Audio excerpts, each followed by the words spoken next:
Next question है इसमें types of desk की कौन कौन से टाइप्स होती हैं जो स्कूल में स्टूडेंट्स के लिए होते हैं। वो होता है एक नेगेटिव या माइनस डेस्क जो बेस्ट होता है, उसके अलावा ज़ीरो या पॉजिटिव डेस्क होते हैं। इसका क्वेश्चन किस तरह से आता है कि आपने आइडेंटिफाई करना होता है, इमेज दी होती है जो पास्ट ऑस्पीस में क्वेश्चन अभी तक आया है कि इनमें से देखें कौन सा डेस्क बेस्ट है। जो नेगेटिव वाला है वो बेस्ट होता है। मैं ऑस्पी के आंसर की पिक्चर भी साथ पेस्ट कर देती हूँ वीडियो में। साथ नेक्स्ट उन्होंने पूछा होता है कि अगर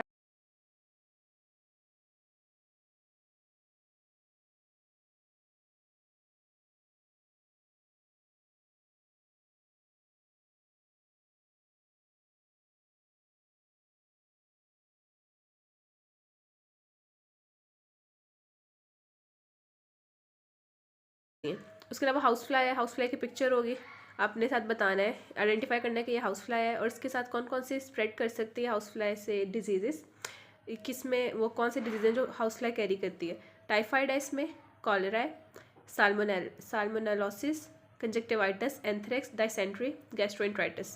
जो इसमें से मेन ही है आसान सी वो कर लें, टाइफाइड, कॉलरा, डायसेंट्री, गैस्ट्रोएंटराइटिस और एंथ्रेक्स। उसके अलावा next question mean median vote, आपको फॉर्मूला आता है कि sum of all values divided by number of values mean होती है और कोई भी वैल्यूज़ दी आप उसका मीन फाइंड कर लेंगे। मीडियन में आपने असेंडिंग ऑर्डर में वैल्यूज़ को अरेंज करना है, उसके बाद आपने सेंट्रल वैल्यू लेनी है। अगर तो ऑड नंबर ऑफ वैल्यूज़ है तो सेंट्रल वैल्यू होगी और अगर इवन है तो सेंट्रल जो टू वैल्यूज़ है ना, सपोज ये आपके पास ना है 1 2 3 4 5, ये ऑड नंबर ऑफ वैल्यूज़, आपने दो यहाँ से स्किप करें, दो यहाँ से, ये सेंटर वाला आ गया। अब सपोज आपके पास ना 6 तक है तो दो यहाँ से एक पेयर बन गई, ये स्किप हो गया, दो यहाँ से सेंटर वाली दो रह गई।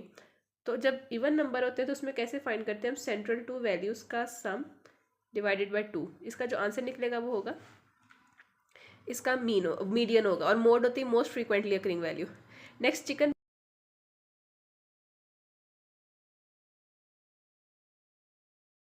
चिकन पॉक्स पे ना डायग्राम होगी, एक बच्चे की पिक्चर दी होगी उन्होंने और आपने आइडेंटिफाई करना है कि उसको क्या डिजीज़ है। मैं डायग्राम अभी नेक्स्ट वीडियो के बाद शो भी हो जाएगी आपको।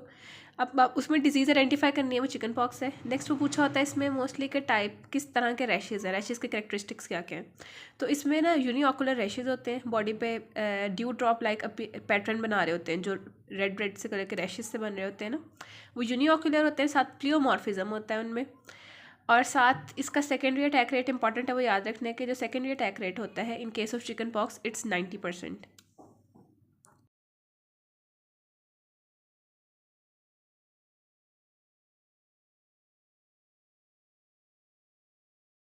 ना ऊपर एक क्वेश्चन रह गया था, स्किप हो गया था, आईयूडी, कॉपर आईयूडी, बेसिकली इसके इंडिकेशन एंड कॉन्ट्रा इंडिकेशन पूछे हुए।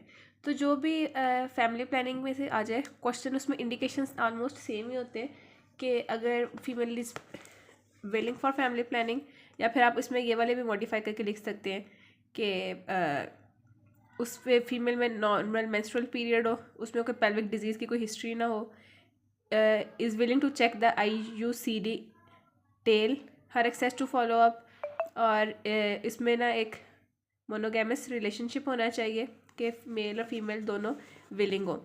ये वैसे तो ये है वो है उसकी करेक्टरिस्टिक है आइडियल कैंडिडेट की कि जो WHO की तरफ से हैं, लेकिन जब पूछते हैं ना इंडिकेशंस ऑफ आप कह लो कॉपर IUD का इधर आया हुआ था स्पेसिफिकली, या फिर आप कोई भी फैमिली प्लानिंग के जो से इसमें कॉपर IUDs हो सकते हैं, कोई डिफरेंट IUCDs हो सकते हैं और पिल्स वगैरह, उसमें जो इंडिकेशन उसमें आप मोर और लेस ना ये चीज़ें लिख सकते हो।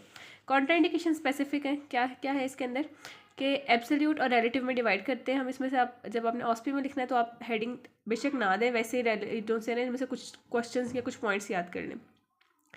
इंडिकेशन कॉन्ट्रा इंडिकेशन में है सस्पेक्टेड प्रेगनेंसी हो, कोई पेल्विक इन्फ्लेमेटरी डिजीज़ हो, विजाइनल ब्लीडिंग हो, कैंसर हो, कोई ectopic pregnancy, previous ectopic pregnancy हो, सस्पेक्टेडली वो फीमेल प्रेग्नेंट हो, या उसमें पेल्विक इन्फ्लेमेटरी डिजीज़ हो, तो वो काउंटर इंडिकेशन। जब हमने कहा था ना कि कोई इन्फ्लेमेटरी डिजीज़ नहीं है, ये उसके ही ऑपोजिट आ रहा है। अगर इन्फ्लेमेटरी डिजीज़ नहीं है तो हम देंगे, अगर है तो हम नहीं देंगे।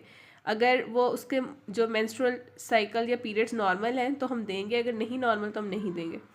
उसके बाद आता है कि रिलेटिव कॉन्ट्राइंडिकेशंस में एनीमिया हो सकता है, हेमरेजिक हो सकती है, कोई previous history of pelvic inflammatory disease की, सर्वाइकल डिस्चार्ज हो, अनमोटिवेटेड फीमेल हो, या मैनरेजिया।